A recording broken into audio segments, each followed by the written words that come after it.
morning, church. Welcome to First Unitarian Church in New Bedford. I'm Reverend Karen LeBlanc, and I minister to this church as we minister to each other here.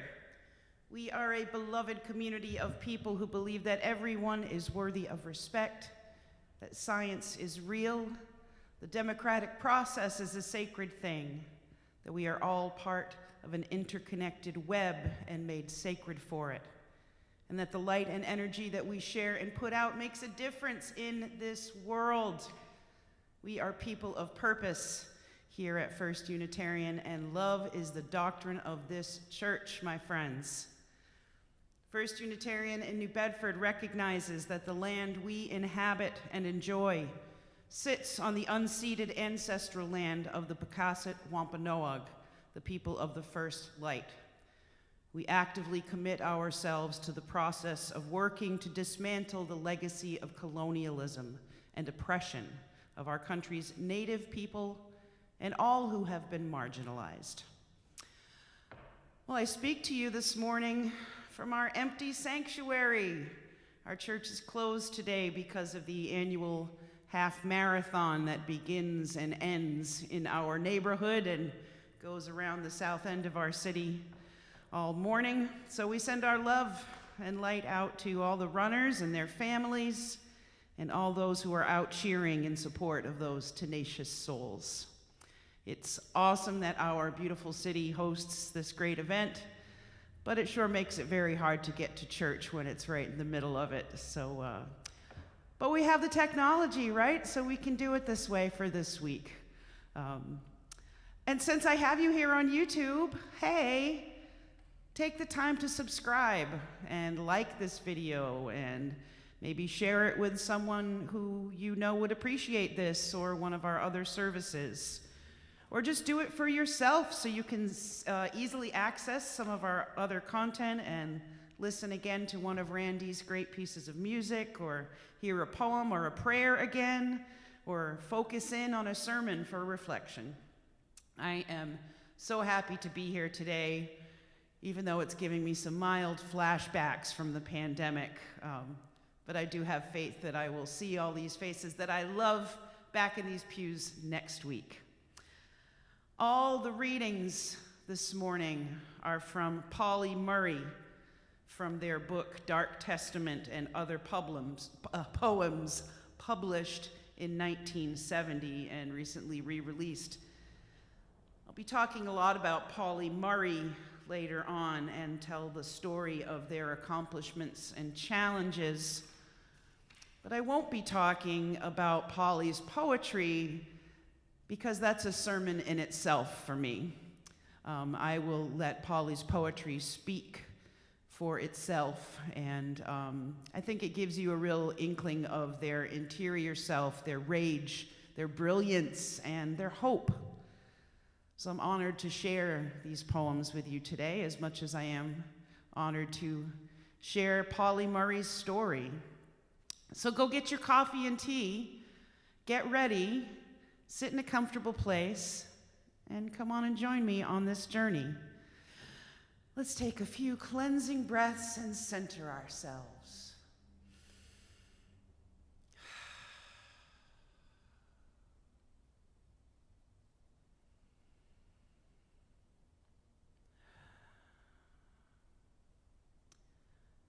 I'm going to light our chalice.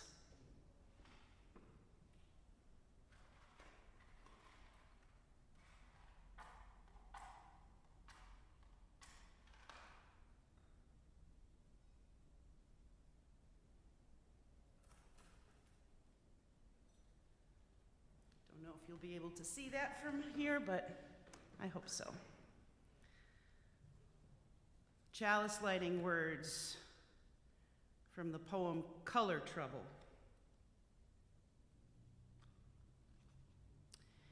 Few dislike me just because my face has more sun than yours. Then when you see me, turn and run, but do not try to bar the sun. Pauli Murray. The opening words are a poem called Words. We are spendthrifts with words. We squander them, toss them like pennies in the air. Arrogant words, angry words, cruel words, comradely words, shy words tiptoeing from mouth to ear. But the slowly wrought words of love and the thunderous words of heartbreak, those we hoard. Indeed, we do. Now, I was going to play some hymns on my ukulele, but I'll tell you, people, my arthritis is just not allowing me to do that today, and it's a little hinky here by myself to begin with, so go ahead and sing a hymn in your mind and your spirit, and we're going to skip over the hymns for today, sorry. But I will read our covenant together, or I will recite our covenant together. We come together. Crap, I just forgot our covenant, and it's always there on the top of my head. Oh well, we're going to skip over that today too, because I'm finding all of this difficult. What I will do, we come together as a religious community, upholding freedom of conscience, right relationship, and the inherent worth of all people. We value our diversity and pledge to care for one another in the spirit of compassion, to speak and listen to each other with respect, and to promote justice and kindness in the world. You see, it's always back there in my head. It just took me a second to get it out, because it's actually Friday, it's not Sunday. I'm recording this in advance. Our first reading this morning is from Dark Testament. So Dark Testament is a long poem in 12 parts, and I am going to read part 10 right now. The drivers are dead now, but the drivers have sons. The slaves are dead too, but the slaves have sons. And when the sons of drivers meet the sons of slaves, the old hate keeps grinding on. Traitors still double talk, though they've swapped the selling block for ghetto and gun. This is our portion. This is our testament. This is America, dual-brained creature, one hand thrusting us out to the stars, one hand shoving us down in the gutter. Pile up the recordings, sing of pioneers, point to images chipped from mountain heart, swagger through history with glib-tongued traditions. Say of your grassroots, we are a hard-ribbed people, one nation indivisible with liberty and justice for all. Put it all down in a time capsule. Bury it deep in the soil of Virginia. Bury slave song with the Constitution. Bury it in that vineyard of planters and poll taxers, sharecroppers, and presidents. In coffin and outhouse, all men are created equal, and the same red earth is fed by the white bones of Thomas Jefferson and the white bones of Nat Turner.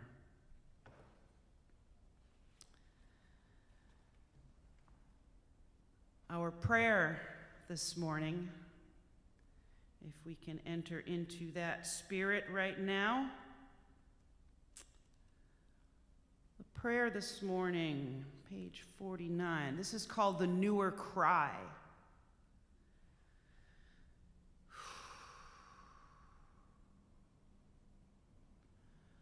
I am weary, O God, of dark lamentations, of angry voices and sullen faces, of empty hands stretched heavenward, pleading for mercy and justice.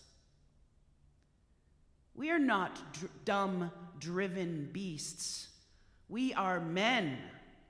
Our hands have been taught to work and fight. We have known bondage. We have known hunger and need. We have known pain and humiliation. But man is a slave only to himself, and pain is but the door to deeper understanding. Let us laugh, not in deceit, not in childish pleasure, but out of gladness, joy in our youth, pride in our strength. Let us view all men with calm, untroubled eyes, but never grow smug in our own self-righteousness. Let us give pity where pity is due, but scorn it from our inferiors. Let us grow strong, but never in our strength forget the weaker brother. Let us fight, but only when we must fight. Let us work, for therein lies our salvation. Let us conquer the soil, for therein lies our sustenance. Let us conquer the soul, for therein lies our power. Let us march in steady, unbroken beat, for therein lies our progress. Let us never cease to laugh, to live, to love, and to grow. New York, 1933. The second message, we're back to Dark Testament. This is part 11. Tear it out of the history books. Bury it in conspiracies of silence. Fight many wars to suppress it. But it is written in our faces 20 million times over. It sings in our blood. It cries from the housetops. It mourns the wind in forests, when dogs howl and will not be comforted, when newborn lambs bleat in the snowdrifts and dead leaves rattle in the graveyards. And we'll shout it from the mountains, we'll tell it in the valleys, we'll talk it in the miner's shack, we will sing it at the workbench, we'll whisper it over back fences, we'll speak it in the kitchen. We'll state it at the White House. We'll tell it everywhere to all who will listen. We will lay siege. Let thunder serve our claim, for it must be told, endlessly told, and you must hear it. Listen, white brothers, hear the dirge of history, and hold out your hand. Hold out your hand. God bless Pauli Murray. So, let's get on to the sermon part. This is going to be a shorter service today, in case you didn't notice. I called this Confrontation by Typewriter, and I'm sure you'll understand why. So one of the things we like to do here on Sundays in this church is to explore the life stories of interesting and inspiring people. And I've been saving this one for a little bit now. So I want to talk to you today about Pauli Murray, who was an early civil rights activist, advocate, legal scholar, and theorist, teacher, poet, author, and later in life, an Episcopal priest. Elizabeth Alexander, who wrote the foreword to the latest edition of Dark Testament, said, "Murray lived a life fueled by duty, mission, justice, rescue, learning, sharing knowledge, fighting the power. So before I even begin to tell you about Pauli Murray, we need to have a discussion about pronouns. A lot of what I'm talking about today comes from the website of the Pauli Murray Center for History and Social Justice, located in Pauli's childhood home of Durham, North Carolina. This is what they have to say about how they use pronouns in their content. When the Reverend Dr. Pauli Murray lived, language about LGBTQ plus communities, gender expression, and gender was different than it is today. We don't know how Pauli Murray would identify if they were living today, or which pronouns Murray would use for self-expression. Murray self-described as a he-she personality in correspondence with family members. For years, Murray requested and was denied testosterone injections and hormone therapy, as well as exploratory surgery to investigate their reproductive organs, believing they may have been intersex. Later, in journals, essays, letters, and autobiographical works, Murray employed she, her, hers pronouns and self-described as a woman. During the 20th century, being openly queer in the United States was illegal and dangerous. In efforts to survive and maintain employment and housing, many queer, transgender, and gender nonconforming people were forced to repress or conceal their identities. Respectability politics, widespread homophobia and transphobia, and federal and state policies likely constrained Pauli Murray to publicly and thoroughly explore their gender. As Naomi Simmons Thorne writes, given the rigid enforcement of the gender binary, we do not, nor will we ever know, Murray's true gender identity. That is, after all, for themselves to say, right? So the Pauli Murray Center did something sort of revolutionary, if not just a little confusing when you're reading it, when it comes to the use of pronouns regarding Reverend Dr. Murray. They say, this is an ongoing discussion among the Pauli Murray Center. Currently, the Pauli Murray Center chooses to use he, him, and they, them pronouns when discussing Pauli Murray's early life, and she, her, hers when discussing Dr. Murray's later years. When discussing Murray in general, we interchangeably use she, her, hers, he, him, his, they, them, theirs pronouns, or we refer to Pauli Murray by their name and titles. We hope this strategy will encourage readers to embrace the individual and fluid nature of gender. So they're really opening up an interesting way of referring to Pauli Murray when it comes to the very fluid nature of Pauli Murray's assumed gender expression. And as I was getting used to that when I was reading about Pauli Murray, I was thinking about how it's kind of honest and an informative reflection of what Pauli Murray was struggling with throughout their life.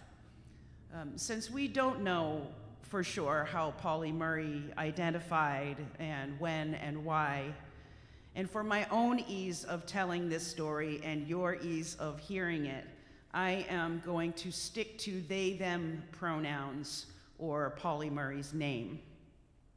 Aside from the Pauli Murray Center, I got a lot of the information I'm talking about today from the documentary I Am Pauli Murray, and from an episode of Democracy Now! From 3 years ago, which is where I first learned about Pauli Murray. Now let's get to the story. And it's one that is really overdue to be told. If they aren't in the history books, they will be eventually, because Pauli Murray was a person of astounding accomplishment a warrior for civil rights, and one of the most pivotal figures in the recognition of gender equality in the 20th century. Pauli Murray was born Anna Pauline Murray in Baltimore, Maryland on November 20th, 1910, the fourth of 6 children to nurse Agnes Fitzgerald and educator William Murray. Agnes Fitzgerald Murray died of a cerebral hemorrhage in 1914, and William suffered from depression exacerbated by the long-term effects of typhoid fever and was eventually confined to Crownsville State Hospital, where he was later murdered by a white guard in 1923. After Agnes's death, Murray was sent to live with their aunt, Pauline Fitzgerald Dame, and their grandparents, Robert George and Cornelia Smith Fitzgerald, in Durham, North Carolina. Pauli Murray graduated from Hillside High School in 1926 with a Certificate of Distinction, and then moved to New York City, where they attended Hunter College, graduating in 1933 with a degree in English literature. Soon after, they had their name changed to Pauli. After graduation, they worked for the WPA as a teacher for the Remedial Reading Project in New York City and began publishing various articles and poetry. While traveling in New York, they dressed as a boy to make it safer for them to ride the trains and hitch rides in cars. Pauli Murray became quickly involved in the civil rights movement, a real progenitor of what was to come. In 1938, they began a media and letter writing campaign to enter graduate school at the all-white University of North Carolina. Despite a lack of support from the NAACP, Murray's campaign received national publicity. During this campaign, Murray developed a lifelong friendship and correspondence with the First Lady of the United States at the time, Eleanor Roosevelt, and she called Pauli's campaign Confrontation by Typewriter. In 1940, 15 years before Rosa Parks made a name for herself, Pauli Murray was arrested and imprisoned for refusing to sit at the back of a bus in Virginia. In 1941, Murray enrolled at the law school at Howard University with the intention of becoming a civil rights lawyer.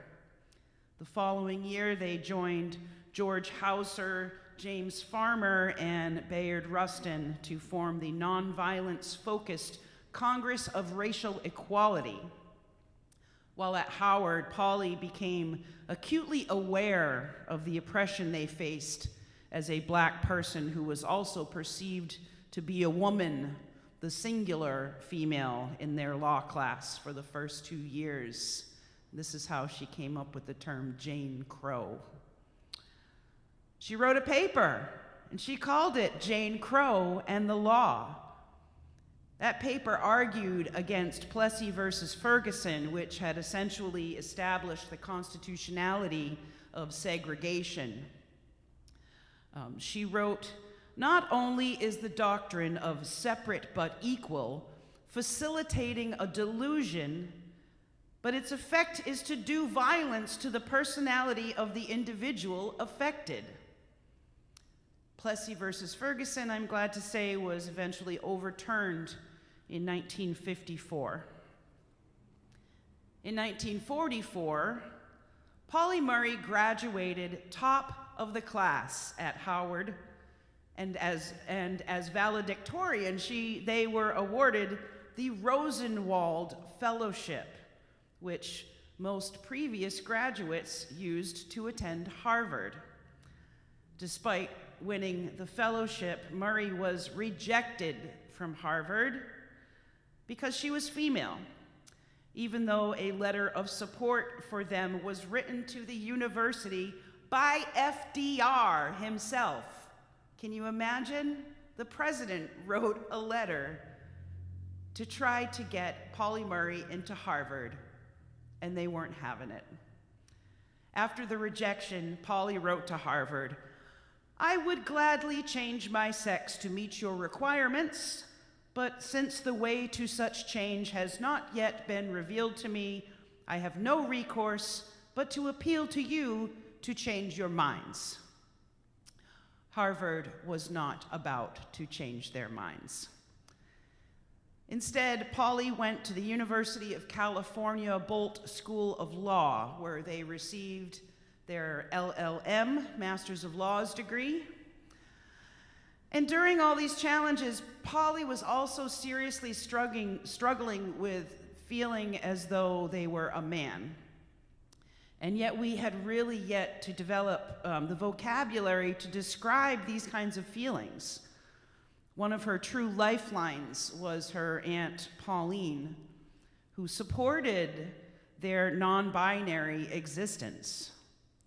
Pauli called themselves one of nature's experiments, a girl who should have been a boy, and said, "My life is somewhat unbearable at this point. In a letter to their aunt in 1943, Murray says, "I don't know whether I'm right or whether society or some medical authority is right. I only know how I feel and what makes me happy. This conflict rises up to knock me down at every apex I reach in my career. And because the laws of society do not protect me, I am exposed to any enemy or person who may or may not want to hurt me." Pauli was even institutionalized on a few occasions during the 30s and 40s as they struggled with their gender identity. And we can really feel that pain that they were suffering in her poetry. The weight of it must have been absolutely crushing sometimes. After law school, Murray returned to New York City and provided support to the now growing civil rights movement. Pauli Murray's book, States' Laws on Race and Color, was published in 1951, thanks to the United Methodist Women, who commissioned this work as a service to the movement and part of their charters for racial justice. Thurgood Marshall, head of the legal department at the NAACP, described the book as the Bible for civil rights litigators. In the early 50s, Murray, like many Black citizens involved in the civil rights movement, came up against the perils of McCarthyism. In 1952, Pauli Murray lost a U.S. State Department post at Cornell University because the people who supplied their references, the likes of Eleanor Roosevelt, Thurgood Marshall, and A. Philip Randolph, were considered too radical. What do you think about that? Pauli Murray was told in a letter that Cornell had decided to give 100% protection to the university, quote, "in view of the troublous times in which we live." In other words, Cornell would rather keep the status quo than fight for equity for all of their students. That was a popular tune of the day. In 1956, she published Proud Shoes, the story of an American family, and it was a poignant portrayal of Pauli's hometown of Durham, North Carolina, and a biography of how white supremacy and anti-Blackness oppressed their grandparents. Shortly after the book release, Murray was offered a job at a new law firm, and while working there, met their lifetime partner, Irene "Reenie" Barlow, who was the office manager of that law firm. In 1960, Murray traveled to Ghana to explore their African cultural roots and teach law.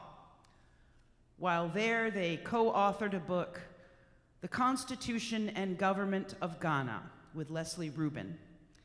Upon returning, Pauli enrolled at Yale Law School, where they studied for their Juris Doctor degree and mentored several young women activists who, of course, also became well known. In 1962, John F. Kennedy asked Eleanor Roosevelt to be the head of his Presidential Commission on the Status of Women. And Mrs. Roosevelt knew just who to call to help with such a big project. Kennedy appointed Pauli Murray to the Committee on Civil and Political Rights.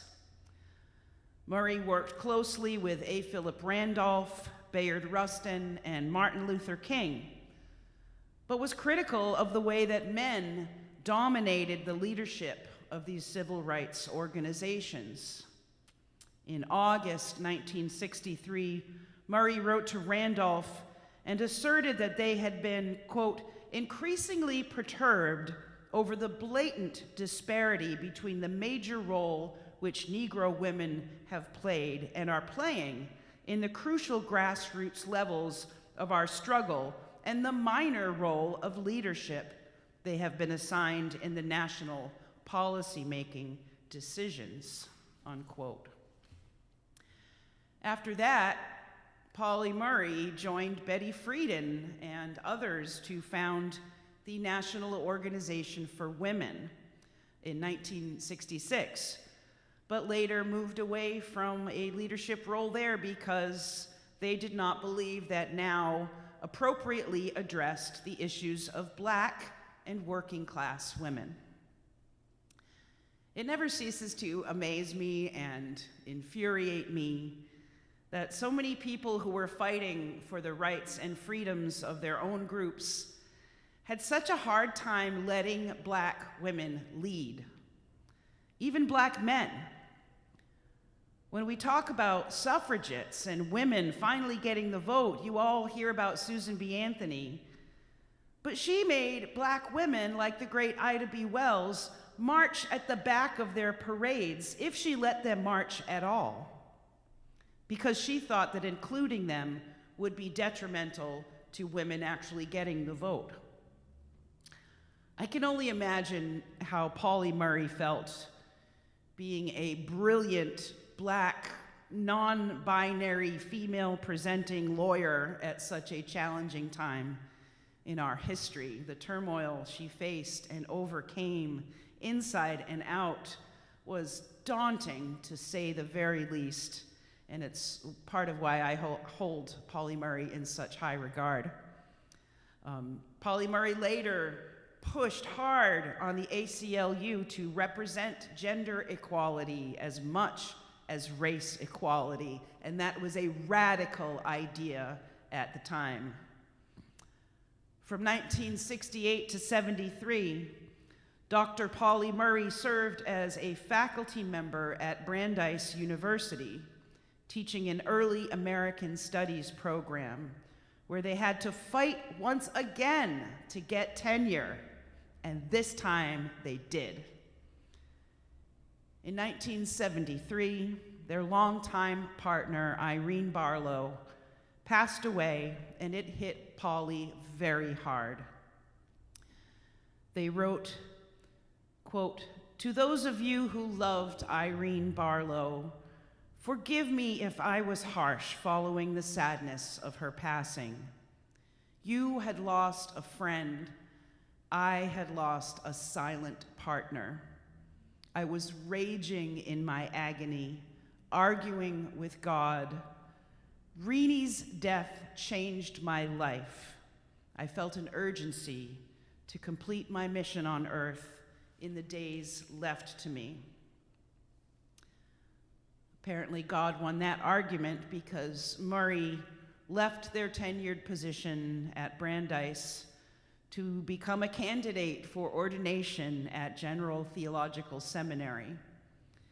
In 1977, Reverend Dr. Pauli Murray became the first Black person perceived as a woman in the U.S. to become an Episcopal priest. Pauli said of becoming a priest, they said it turned them from a talker to a listener. And for the rest of their life, for their whole life, they embraced the ministry of justice and equity wholeheartedly. The great Pauli Murray died of cancer in Pittsburgh on July 1st, 1985, at 74 years old. In 2017, Yale named a residential college in her honor, Pauli Murray College. It was the first Yale College named after a person of color and the first named after a person recognized as someone from the LGBTQIA+ community. In 2022, building on Murray's legal work, the ACLU won a Supreme Court case prohibiting the discrimination against LGBTQIA+ persons, which would have been impossible to conceptualize without Pauli Murray's contributions. She was a brilliant legal theorist. Pauli Murray was an incredible example of lifelong tenacity, overcoming so many challenges to get where they were. I don't think we can teach 20th century American history without teaching about Pauli Murray. So great were their accomplishments, so difficult their challenges, and so broad their influence. If you have Netflix, I highly recommend watching I Am Pauli Murray. It is streaming now at Netflix. And if you don't have Netflix, we'd like to set up a watch party here at church. So tell me if you're up for that, and we'll make it happen. Go read Pauli Murray's poetry, Dark Testament, and other works. She has a plethora of books to read. I really suggest you get to know them that way. I hope you take the time to process Pauli Murray's story and go out into the world and tell it.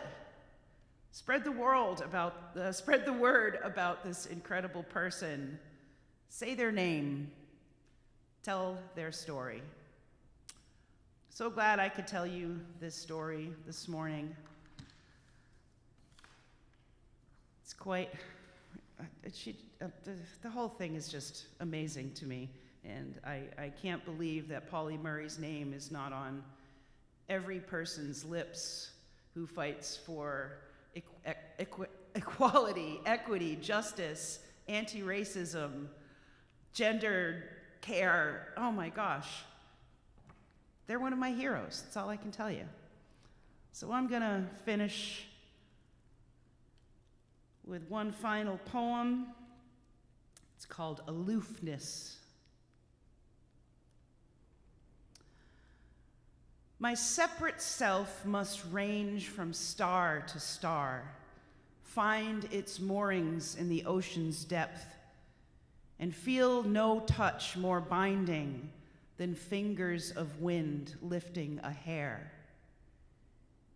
Yet, were you not there to greet me, I would not venture past this narrow sill.